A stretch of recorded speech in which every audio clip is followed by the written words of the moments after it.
everyone, it's Samantha from Not Now Therapeutics. I posted a post on Facebook earlier today saying that sitting cross-legged is the worst thing that you can do for your hips and your low back. This is a two-part problem. Let's talk about the legs being crossed first, and then we'll talk about sitting in a later video.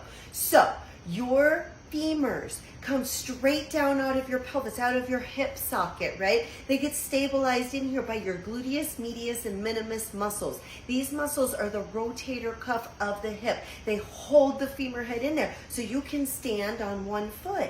So when you're walking, you can advance one leg in front of the other without falling over. When these muscles get stretched out and weakened over time, you might have things like this where you can't stand on one foot for as long a period of time, and then you stop lifting up your feet and start shuffling. Anybody ever seen that person later on in life? We all have.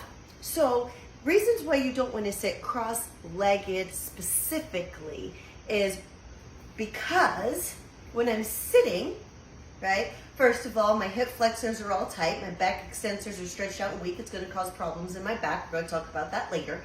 But when I sit like this, as you can see, one leg is always going higher than the other. My pelvis is going to be imbalanced. It's not like you sit like this for 5 minutes, ladies. You sit like this a lot, right? So what happens is my iliacus and my psoas on one side is super tight and drawing everything in.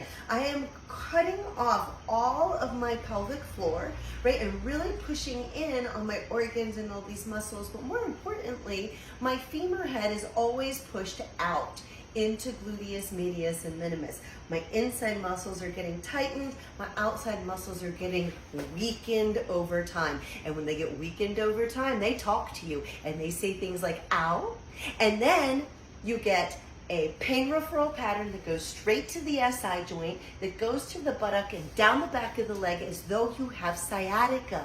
And the other things that this does is when you're chronically shortened on the inside and loosened on the outside, your leg rotates oddly in the socket, and that causes grinding on the inside of the socket, which is a fast track to a total hip replacement. Don't let that be you.